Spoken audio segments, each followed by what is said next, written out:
Bom, agora vamos visualizar então como é que foi desenvolvido aqui o cadastro da empresa, ok? Bom, então aqui no pacote com.t2ti erp.cadastros.cliente, primeiramente vamos analisar aqui a tela Empresa Grid, tá? Essa tela Empresa Grid é uma tela grid padrão, onde nós temos aqui primeiramente a grid, onde o usuário visualiza as empresas que estão cadastradas no sistema. Essa grid está vinculada ao VO Empresa VO, ok? Então os dados serão armazenados aqui na tabela Empresa, tá? Código-fonte dessa tela, código-fonte padrão, e o controller dessa tela, que no caso é a Empresa Grid Controller, também é um controller padrão de uma tela grid, ok? Temos aqui o método loadData, onde nós definimos aqui o parâmetro constantes load e realizamos uma requisição para o servidor, no caso para carregar os dados de uma determinada empresa. Aliás, aqui no caso ele vai carregar os dados, todas as empresas que estiverem cadastradas no sistema. O método before insert grid vai abrir a tela de detalhe para que o usuário insira uma nova empresa, cadastre uma nova empresa. O método double click vai abrir também a tela de detalhe para que o usuário altere ou somente visualize os dados da empresa que já está cadastrada. E temos aqui o método delete records, que na verdade nós não incluímos aqui na tela empresa grid o botão de delete, tá? Então esse método delete records ali, ele não está sendo utilizado, ok? Aqui no caso não será permitido a exclusão de uma empresa cadastrada, tá? Bom, então aqui no lado do servidor, cadastro pacote com T2TIRP cadastro servidor, nós temos aqui a action que recebe as requisições desse controller, que no caso é o empresa grid action, tá? Também é uma action padrão, método execute command define a ação, o método load, insert, update e o delete, ok? Vamos abrir aqui agora a tela de detalhe, no caso da empresa detalhe. Ok. Bom, aqui nós temos três abas, né? A primeira aba, nós temos os dados gerais da empresa, tá? Temos a razão social, o nome fantasia, a matriz, no caso aqui é um lookup. Se vocês analisarem aqui, nós temos aqui o ID da empresa na tabela empresa, ou seja, nós temos um autorrelacionamento, tá? Então, se você estiver cadastrando uma matriz, aliás, se você estiver cadastrando uma filial, aqui nesse lookup, você vai informar a qual matriz que essa filial está vinculada, ok? Temos aqui também o lookup do contador, o lookup do sindicato e o lookup do FPAS, tá? Então, de acordo aqui com o DER, com o banco de dados, nenhuma dessas chaves estrangeiras, elas são obrigatórias à sua informação, tá? Então elas podem ser nulas, ok?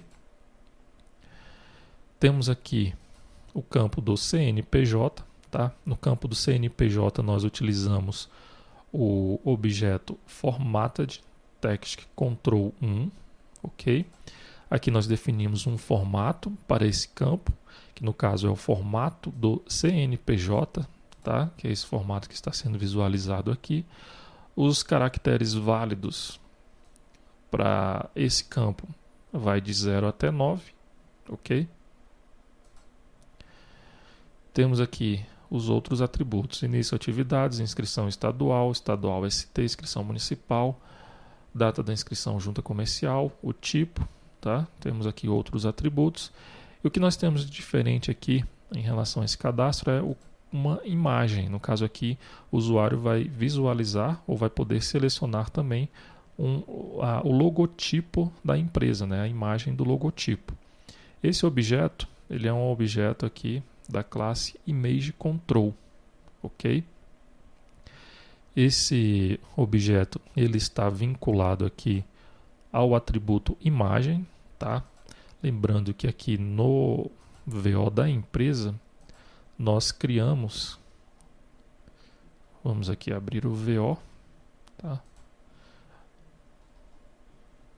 Temos aqui o empresa VO, onde nós criamos aqui, além dos atributos que estão relacionados aos campos lá da tabela empresa, nós criamos aqui um atributo transiente chamado imagem, tá? E ele é um array de byte, ok? E esse atributo foi vinculado a esse objeto aqui, no caso o image control, tá?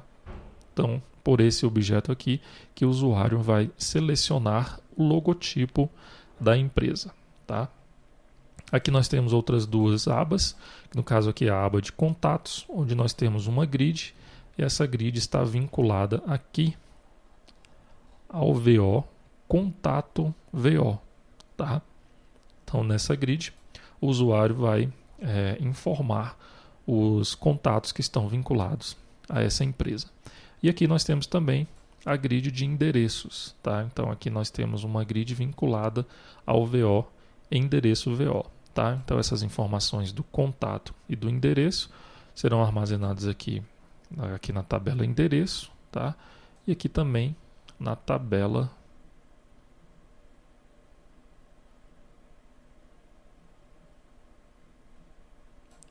contato, ok?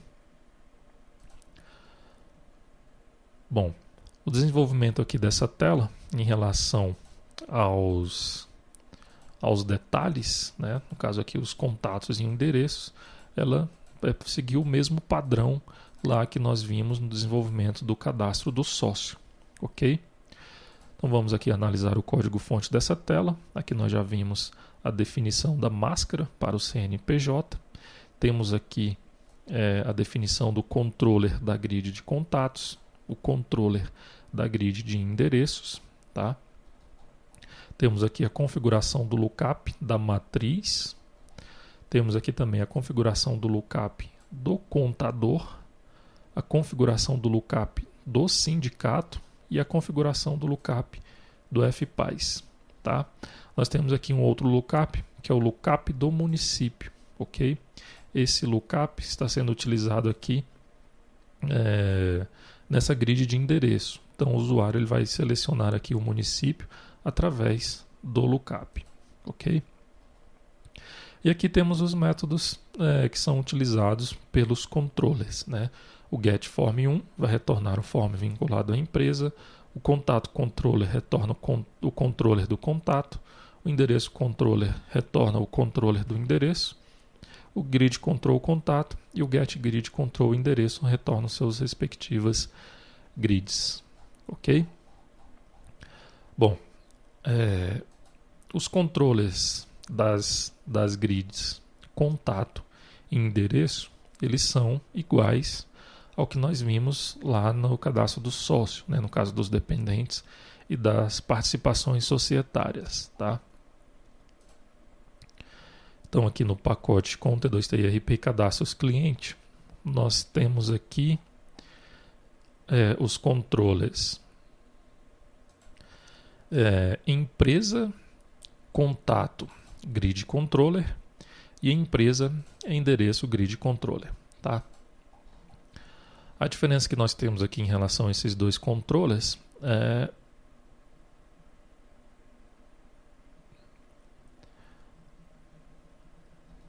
aliás, na verdade nós não temos diferença, tá? A única diferença que nós temos aqui, nós temos uma diferença que é o nome da ação do servidor, no caso a action que irá receber a requisição aqui no caso, tá? Aqui no método loadData, nós precisamos primeiro fazer uma verificação dessa string PK que representa o ID da empresa, tá? Então, antes de realizar a requisição para o servidor, nós temos que verificar se essa string PK é diferente de nulo, tá? Por quê? Se nós observarmos aqui no banco de dados, nós temos aqui o ID da pessoa e o ID da empresa, né? São duas chaves estrangeiras aqui na tabela de contato. Isso também acontece lá na tabela de endereço, tá? E esses dois atributos, eles podem ser nulos, tá? Então, por exemplo, aqui eu vou acessar a tabela de endereço.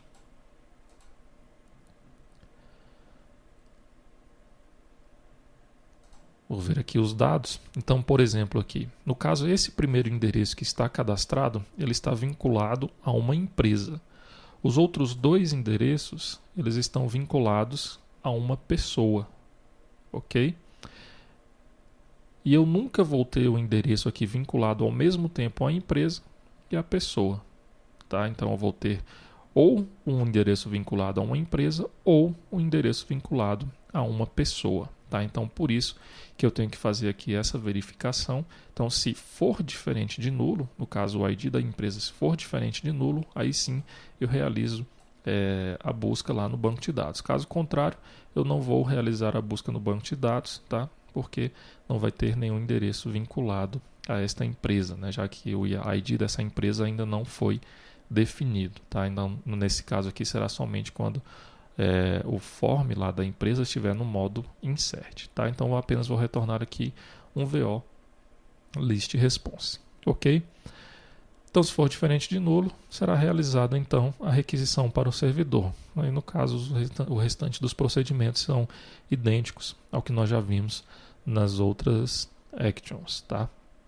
Temos aqui também os métodos before insert grid, insert records before edit grid, update records before delete grid, delete records e o set pk, que é idêntico ao que nós já vimos lá no cadastro do sócio, né? No caso dos controles do dependentes e das participações societárias, tá?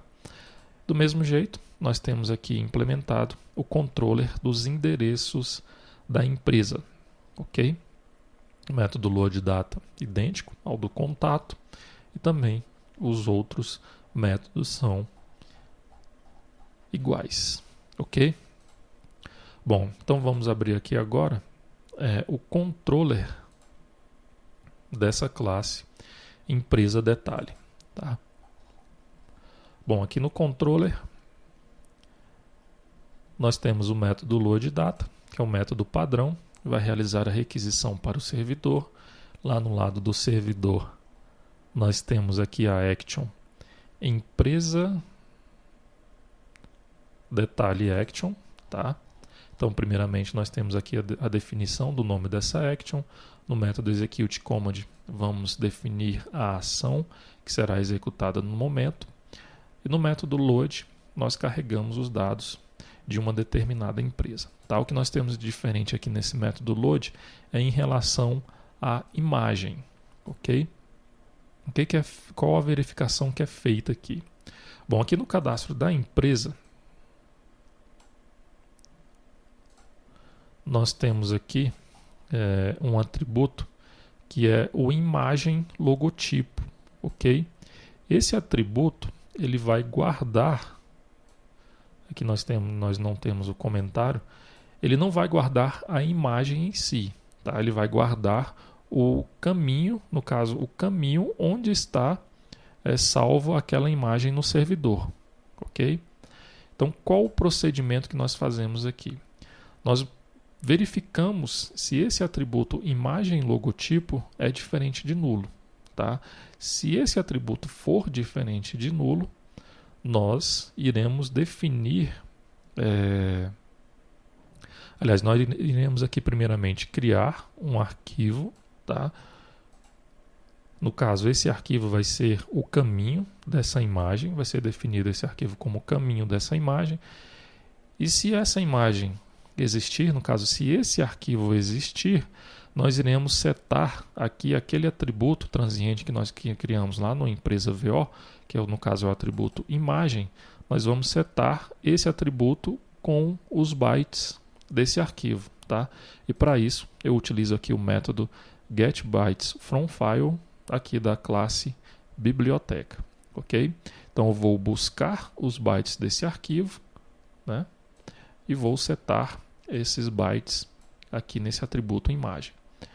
Então aqui, quando o sistema retornar com esses dados aqui para a aplicação cliente, ele já vai setar, né, todos os dados aqui da empresa e também já vai definir aqui o logotipo, vai setar o logotipo dessa empresa de acordo com o atributo transiente que nós criamos, tá? Ok?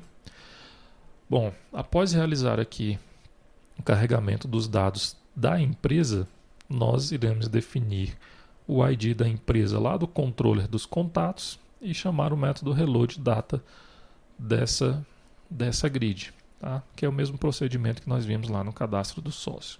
Da mesma forma, fizemos aqui também para a grid de endereços, ok? Aqui no método Insert Records, nós temos algumas verificações a serem realizadas, tá?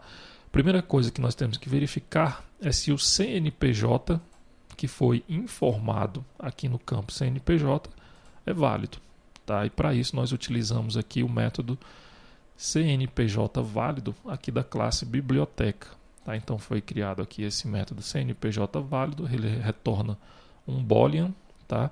Onde aqui nós realizamos os cálculos dos dígitos verificadores do CNPJ, tá? Então é informado aqui o CNPJ e retornado verdadeiro caso o CNPJ seja válido, ou retorna falso caso esse CNPJ seja inválido, tá? Se esse CNPJ não for válido, ele vai emitir uma mensagem de erro para o usuário informando que o CNPJ informado é inválido. Caso esse CNPJ seja válido, nós iremos fazer uma outra verificação, no caso, na verificação do endereço, tá? Então nós criamos aqui o método verifica endereço principal, onde nós verificamos o seguinte: nós buscamos lá inicialmente os endereços que foram informados pelo usuário, tá? E vamos verificar se o usuário informou um endereço principal, tá? Se ele informou um endereço principal, nós definimos essa variável aqui, que no caso é um boolean cadastrado. Aliás, a verificação aqui é a seguinte, tá? Se o endereço, no caso aqui a tabela endereço, nós temos aqui um atributo principal. E esse atributo principal ele recebe sim ou não, tá? Então, o que nós temos definido aqui é que apenas um endereço por pessoa pode ser marcado como principal. No caso, também o endereço da empresa, tá? Então, nós verificamos se aquele endereço que foi informado aqui naquela lista de endereços está marcado como principal. Caso esteja marcado como principal, nós iremos verificar aqui essa variável cadastrado. Tá? Se essa variável cadastrado já estiver sido marcada como true, então significa que já existe um outro endereço que está como principal. Então eu vou emitir uma mensagem de erro para o usuário, informando que somente um endereço pode ser cadastrado como principal. Ok? Caso contrário, eu vou definir essa variável como true, essa variável cadastrado como true, e vou percorrer aqui essa lista de endereços que foram informados pelo usuário, tá? Após percorrer toda essa lista de usuários, de endereços, eu vou retornar essa variável cadastrado. Caso o retorno seja true, ou seja, caso o usuário tenha informado apenas um endereço principal, será continuado aqui com os procedimentos. Caso contrário, ele não tenha informado nenhum endereço principal, será emitida aqui uma mensagem de erro, tá? Informando para o usuário que é necessário informar o endereço principal da empresa. Ok? Logo depois, nós realizamos aqui, né, buscamos os contatos que foram informados pelo cliente, pelo usuário, né, os endereços que foram informados pelo usuário, e realizamos a requisição para o servidor. Tá? Então aqui no servidor foi identificado que é uma ação de insert, buscamos os parâmetros informados, ok? Verificamos inicialmente se o CNPJ informado já está cadastrado, tá? Se esse CNPJ já estiver vinculado a uma outra empresa, a um outro cadastro de empresa, será emitida aqui uma mensagem de erro informando que esse cadastro é permitido, pois já está vinculado a uma outra empresa. Ok? Fazemos aqui uma verificação das chaves estrangeiras, né? No caso aqui da matriz, do sindicato, do FPAS e do contador. Logo depois nós verificamos se aquele atributo transiente imagem é diferente de nulo. Se for diferente de nulo, nós vamos definir o caminho de onde nós iremos salvar essa imagem. Tá? Então aqui nós criamos uma pasta dentro aqui do páginas web. Nós temos aqui imagens, temos aqui então a pasta empresa. Tá? Então dentro dessa pasta empresa nós iremos salvar os logotipos da empresa. Tá? Então nós definimos esse caminho, aqui no caso no servidor, tá? Que é onde será salva o logotipo da empresa. Logo depois nós setamos o atributo imagem logotipo com esse caminho que está sendo salvo e salvamos o arquivo. Então nós utilizamos aqui o método salva arquivo lá da classe biblioteca, passamos o caminho do arquivo e os bytes desse arquivo que será salvo. Ok? Logo depois salvamos os dados da empresa, salvamos os contatos, salvamos os endereços. Tá? Aqui essa parte dos dados padrões nós iremos ver posteriormente. Ok? Logo depois de inserir os dados com sucesso, será emitida aqui uma mensagem para o usuário. O método updateRecord ele realiza o mesmo procedimento do método insertRecord. Tá? Então aqui na action nós temos aqui o método update, vamos buscar os parâmetros informados, verificamos se o CNPJ informado já não está vinculado a uma outra empresa, é realizado os mesmos procedimentos na hora de inserir. Tá? A mesma coisa é feita com a imagem, alteramos os dados da empresa, alteramos os dados dos contatos. Tá? O mesmo procedimento é feito aqui que nós fizemos lá no cadastro do sócio e alteramos os dados dos endereços. Ok? E retornamos com o resultado aqui para o cliente. Após essa alteração dos dados, será aqui emitida uma mensagem para o usuário informando que os dados foram alterados com sucesso. Ok? Bom, então aqui nós vimos o código-fonte que foi desenvolvido para o cadastro da empresa. Posteriormente nós iremos ver aqui essa parte do código onde nós cadastramos os dados padrões da empresa.